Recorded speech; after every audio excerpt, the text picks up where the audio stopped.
Hey everyone, Loretta Elabons with you on Words and Music. In this episode, we speak to Raja Kumari, an American rapper, songwriter, and singer from California. Raja Kumari is known for her collaborations with artists including Gwen Stefani, Iggy Azalea, Fifth Harmony, Fall Out Boy, and recently Korilla and Novel.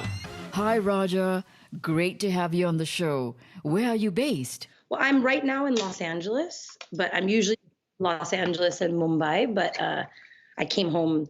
My family's all here, so I came home during COVID. I just decided to go through quarantine in Los Angeles with my family. Were you involved with all these racial protests? And I saw all the Hollywood Boulevard. It was really crazy, you know? Yeah, I mean, I've been involved in the way of like spreading information, but I have not personally attended any large public gatherings because my family is all the medical field, and I've had a strong recommendation to not go into large groups. So there's a lot of ways to support a movement and protest, but for me, I just since this whole COVID situation has begun, I've developed like an anxiety in crowds a little bit. Like when I go into like grocery stores and stuff, I kind of get anxiety just trying to pick my vegetables. So I don't know how helpful I would be in that kind of crowd. So I think my service to the cause is best done through my social medias and just, spreading information and starting conversations, I think. And also, I think there's been a lot of reflection with a lot of people in society. And I think personally, being an American citizen, like growing up in America, and also having Indian culture, I kind of I am the bridge. I kind of sit in both worlds, and it's impossible to act like it does not affect you in the US. And it's also impossible now that I have educated myself on many things to go back to what it was. And I also understand this model minority myth that was kind of placed on us as Asians in America. And I didn't understand a lot of my privilege in that. And I think now I'm doing my best to try to dismantle that and educate, whoever I can, or bring awareness rather than educate, but bring awareness to those things, and just start discussions and be a place that is not like a lot of my Indian fans that are from India, they don't necessarily understand the details of it. And sometimes some of the things they say could be taken very out of context and taken very badly from, people from America. So I think a lot of my time is spent trying to translate and trying to get people in India to understand that some of the words they're using are very hurtful, to the Black American population. So it's a journey that we are all on together now, and it doesn't just end after one day or 1 week in one black square. It's something that we need to be committed to, for the rest of our career, to being the rest of my life, making sure that, I acknowledge that my kind of music wouldn't even be possible without Black culture, and educating and bringing awareness to all the people that watch MTV Hustle in India that may think that rap originated with us. They need to learn, who taught us and, where it came from. And it's not just about rap music. It's in general, it's decolonizing our minds in a lot of ways, and making a new world for the future where it reflects more our ideals, as a society. But I'm definitely obviously very affected by it, as you can see my 20-minute response to that. But it was very dark in America for about a week, but I think now I have decided to share things that are full of light, share information that is important to know, that open my mind. So anything that opens my mind, I'm like, let me share this. And I'm trying to, bring positivity, yoga techniques, breathing techniques, things that we can do to keep ourselves centered so we can stand for this long fight, because it's not going to be over in one day, I hope so. I mean, it's going on for too long. I mean, it's been going hundreds of years, yes, right? So yes. So I think the youth has unanimously spoken, as you can see the visuals from Hollywood Boulevard on Sunday. I mean, I'm so inspired by those, those visuals, that people are willing to risk their life, for this. And that is something that should be honored and respected. It's sad to say that it took, the death of George Floyd, for, the whole, I just find the whole music community coming forward. What is your take on, is this going to be a big boost for the rap, hip hop music community? I think that what's really beautiful that's happening right now is people are acknowledging the reality of what the situation is, seeing that that does not line up with the ideals that we have as a society, and are using their power to speak about that. And, we've seen India get independence through a nonviolent, movement. We've seen so many things in the past that have come from movements like this. So I think that this is something that has awoken within the people, and it will not, go away. And I'm glad that the music business is reflecting, because the music business historically has made a lot of money, off of Black artists, and, have not, in back in the day, there was a lot of, issues with like publishing and monies and things that were not properly paid. And I think whatever is happening now is the right thing to do. And this will not only just encourage people celebrating and supporting Black voices and Black stories, but then it opens us to everyone. Because now that I'm, as a South Asian woman, asking my South Asian community to relate and understand the plight of an African American person, other people are also open to understanding the plights of others, because if we're relating together and saying this, then, maybe people, will relate with each other more. So I think I'm glad that the music industry is reacting this way, and making changes, like removing urban, the name urban from certain departments. I think that these type of movement is going to shift and change how people, view these ideas within the art community, because the art community historically is the most, it's the most open-minded, in a lot of ways. So it starts with us. It's important we acknowledge where we come from so that we can move into the future with, honesty and truth and authenticity. Definitely been keeping very busy. When people say that COVID-19, everyone is circuit breaker, but I think, I've been, following you on your social media, and I've seen a lot of new music coming out, a lot of creativity and a lot of streaming events. So things have been really great, right, Raja, for you?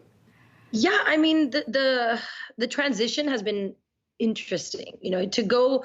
I think artists that are on stage that deal with crowds, like if you deal with 20,000 people at a time, the energy that you receive from a gathering like that is not something that can be easily replaced. We have done our, we did a all around the World Wide Web tour, to support my first single, NRI, which I think was such an awesome kind of like an experiment. We were able to touch so many different network, so many different regions by just like live streaming with their pages, so it was really fun to kind of touch on all the different places. And it's been really interesting learning to like live stream and, getting all the quality levels up. And I definitely have enjoyed working from home because most of the struggle of tour life is the traveling and, just the craziness. I definitely miss tour life, and I hope,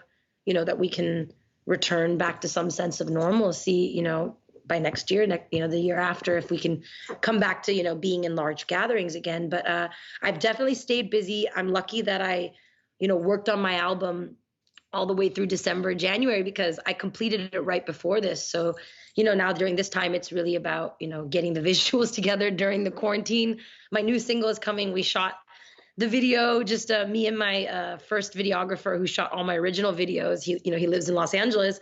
Him and I went by ourselves and just shot this, my new video, just like by ourselves. We just went out to the middle of nature and shot it. So, creativity is definitely being challenged during this time. But I'm finding that everything that I was doing in the beginning, I can still do now. So I think it's like a restart for all artists. So having a great time, but definitely a challenge. Which video was this, and which song was this? It's my upcoming single. Oh, nice. Okay. Is that still under wraps? Yeah, it's under wraps. But NRI was actually shot in a very crazy way. The whole scene of me in the sari, everything that was shot in India was shot the morning that I left India to America, escaping coronavirus. I had purchased the ticket. We had 24 hours before my flight. So I called my team. By 3 a.m., we were in hair and makeup. By 6 a.m., we were filming. By 2 p.m., I was done filming, changed, packed my bags, and was off to the airport by 7. So if we did not shoot in India, that video wouldn't have happened. And the American half of it, where I'm wearing the crown and I'm walking in Beverly Hills, actually was shot in Grammy week. So the morning I was leaving America to go to India, the last time I was in America, I shot in the same way. I shot in the morning and got on a flight by 3 in the afternoon. So this NRI video would not have happened unless we had moved in that moment. So for me, NRI, that video will always capture the intensity of escaping, India during, the whole world closing. We everything was closed through Europe, and I had one way out through the UK, and that's what we took. And I came home. It's been good to be home. Around my family. When I'm in India, I'm not with my family. I'm alone. So it's been wonderful to, be able to spend this much time with my parents. My dad is a doctor, so he's actually almost semi-retired right now because he's older than 65. So we've just asked him to, be at home during this. So it's fun. I've never seen my dad at home so much. So it's been fun to, hang out with them. And I'm usually touring, so it's usually impossible for me to sit still for 2 days, Yeah, so how did you adapt, You just have to. You just have to adapt. I mean, right when we landed, we had I think I live streamed within 4 or 5 days of coming here. We did the NH7 live stream. I think everybody was just trying to find a way to make normalcy. So, from the beginning, I've been on live with my fans, and I go on live a lot, and I talk to my fans. I bring them on. They sing songs with me, and we may not have these festivals, but I try to use my platform as a meeting place for, artists of like mind. And I bring them on, and they play music for, my fan base. And it's been really wonderful discovering new talents and new ways to connect.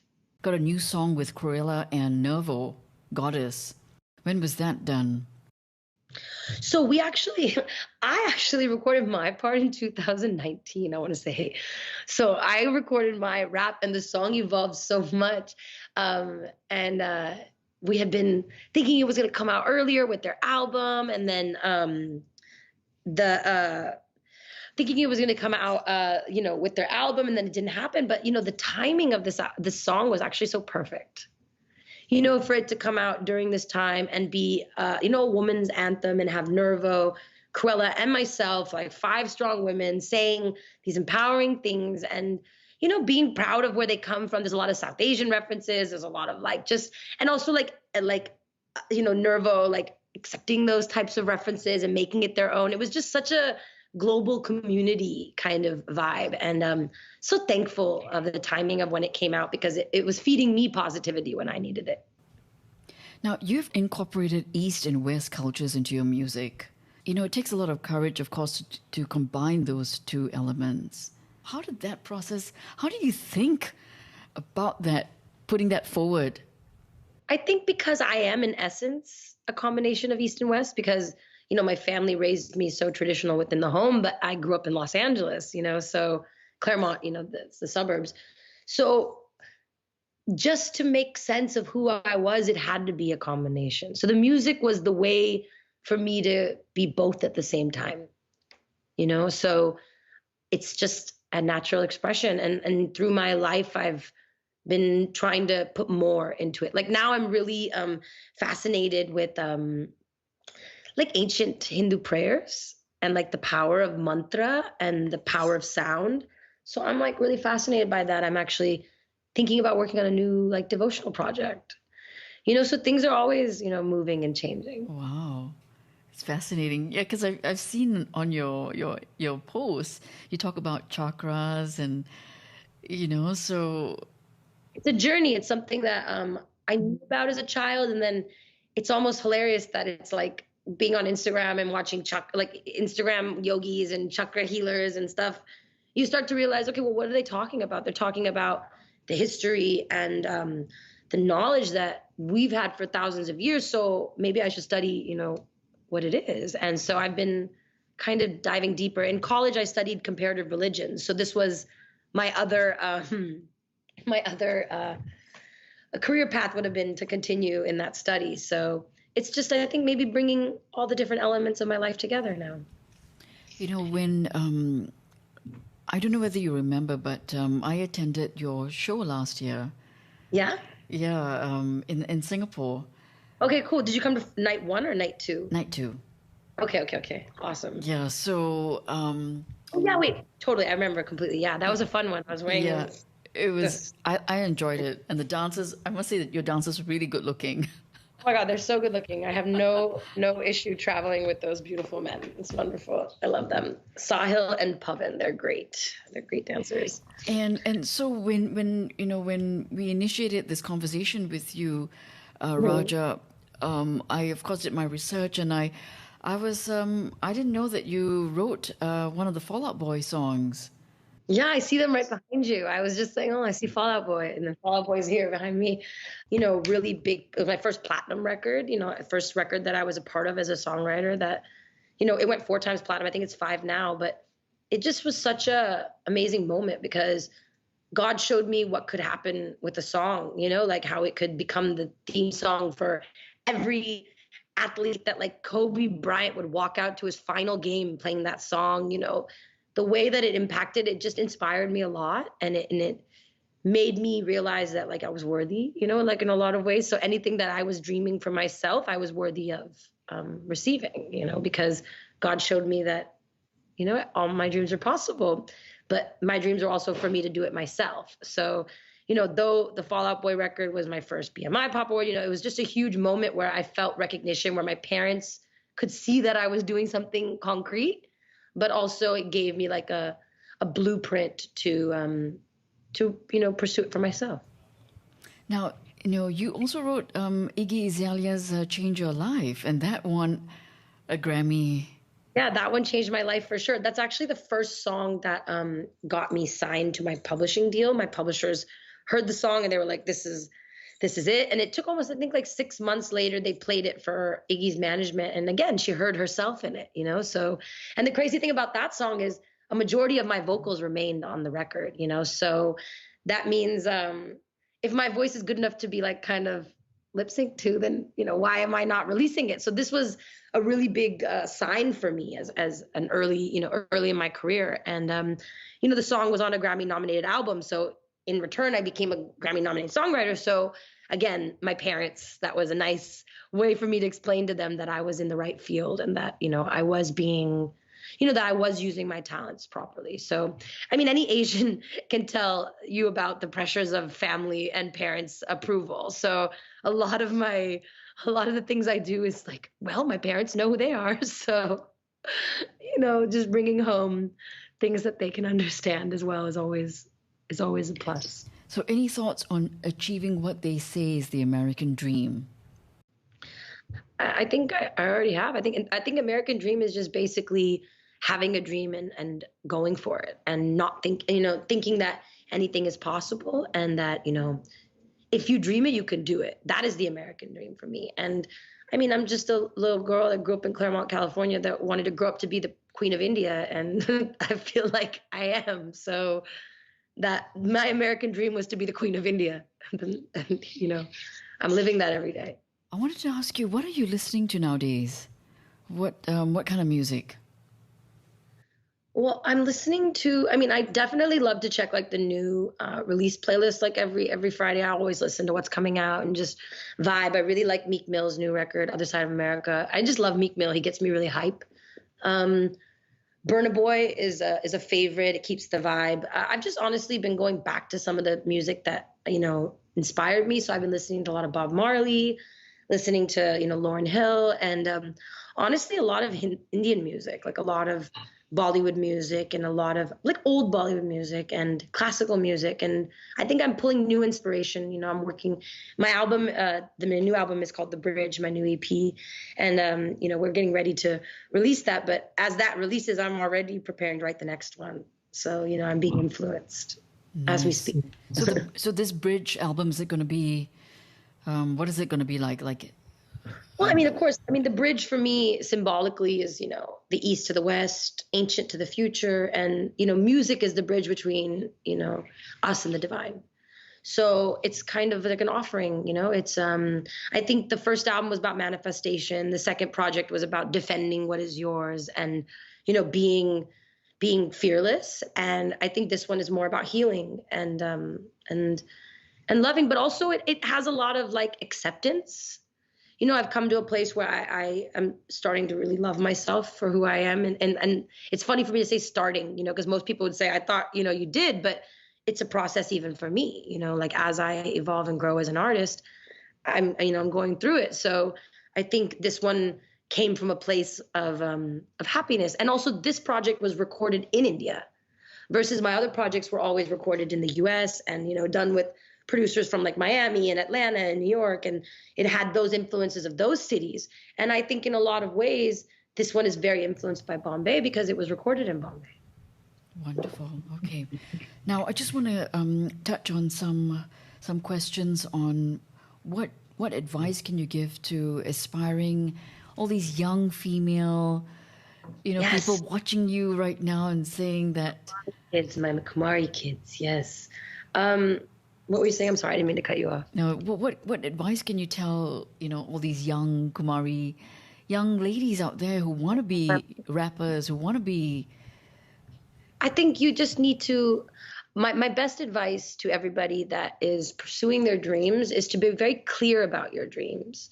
Write them out, map out how you want to get there. And don't put any doubt in your heart while you write it. If you have a dream to say, I will be the Queen of India, like that's the craziest thing to say in the world. But I didn't have doubt when I said it because I knew the dream came to me because God would make it possible. He wouldn't give me a dream that I couldn't achieve.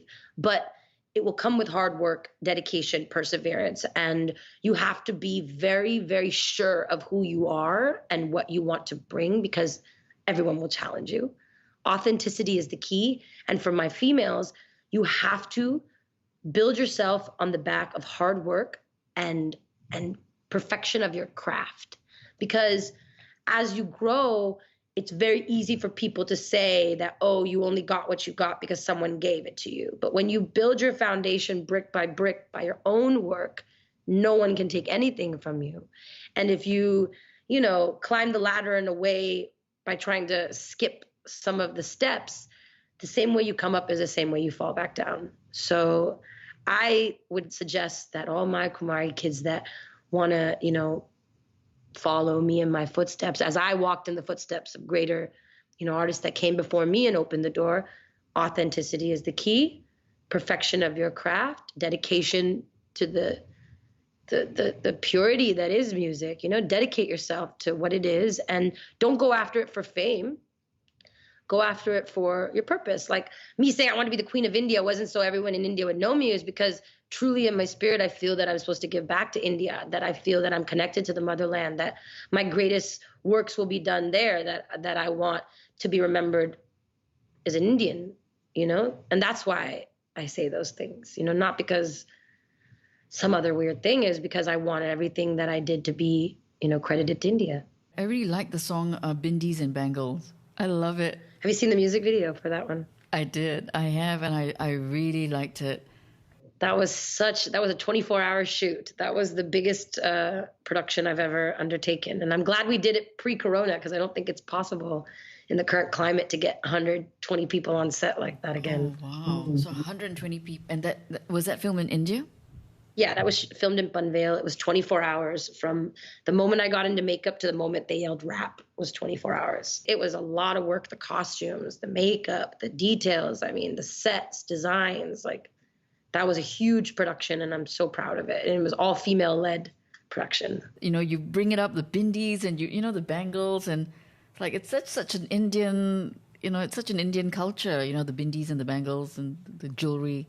Yeah, my friends always make jokes that like that was my calling card. Like I'm always wearing, a bindi and bangles. So, it just became this joke and then it turned into a song, and Divine wrote that song with me. He's a friend of mine and when people know me really well, it's like easier to write with me because, the things that I say and do are there's a certain things that I say and do. So it's really easy to write with me if you're friends with me. You're on the cover of the Rolling Stone magazine. Sure am. Thank you. It's right here. It's behind it because they didn't print it because of coronavirus. Literally, it came out on March 9th, which is my dad's birthday, and obviously March 14th is the day they closed down Europe. The day I landed. So it didn't really get that many days. They decided not to print that month. But I don't care. I don't even know why I told you that. I shouldn't have said anything. I should have just let everyone believe it was printed. But it was kind of funny for me because I've wanted that so bad in my life. And then in the moment for it to not be like physical was really funny. It was a really funny thing. But, it taught me to keep moving with the punches, going with the flow, and don't be attached to how you thought things should be, be thankful. And being on the cover of Rolling Stone is for sure a concrete dream of mine as a child. I for sure, on my vision board, there's actually a picture of Aishwarya Rai that she was like dressed in like Indian clothes. And I remember I put it on my vision board and it was a Filmfare magazine, but I said when I put it, this is my Rolling Stone cover. And it's right there. So. And this was the American version? No, this is India, which I actually wanted to be on more than, the American version, I'll take it any day. I'm so excited for the idea of that. But for me, it's always been about India first. For me, I went to India first because if people in India didn't know who I was, then I'm a hypocrite, to go represent Indian culture around the world. And I always wanted to be on the cover of Rolling Stone India because, that meant something to me in a real way, because I didn't get to grow up, in my motherland. I grew up somewhere else. So it's always been a desire of mine to, belong and be accepted, where I came from. I have a fan question from Shah. Who do you want to collaborate with and what would the song be about? I have a lot of dream collaborations. I have ones that are like dream ones and ones that are like more realistic, that are like happening. Like I want to, collaborate with Jasmine Sandless. I want to collaborate with Raghav, who's like an awesome, like, fusion artist that inspired me. I want to, collaborate with, someone like Guru Randava or Sidhu Moosewala or someone like Chance. Or you want to say something crazy and say a collaboration with Drake. If I want to collaborate with Drake, I think that would be like a huge radio record and a really cool way to, mix East and West. And I think that Drake definitely has respect for the Indian culture. So it would be cool to do something with him. Okay, another fan question. Who's your favorite rapper and go-to rap song? Ooh, my favorite rapper and go-to rap song. It's hard to say one. I want to say like I have like a few favorite rappers. I want to say the OGs. Obviously, Nas is one of my favorite rappers, and he signed me. So, he's a mentor and somebody that I listen to when I need knowledge. So, I like listening to my go-to rap song.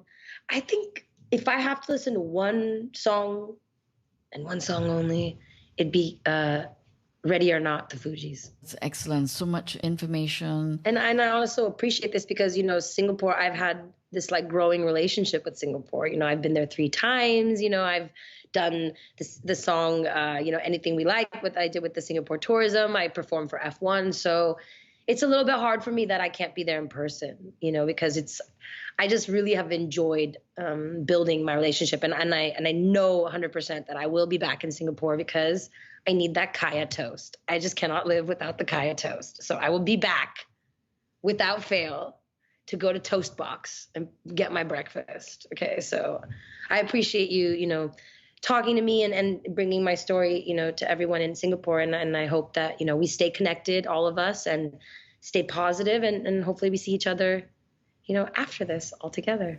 That's it for this episode of Words and Music with Raja Kumari. Hope you had fun with us. You can listen to the audio version of Words and Music on Spotify, Apple, and Omni. Like and follow LAMZ Productions on Facebook, Twitter, and Instagram. And hit subscribe on our YouTube.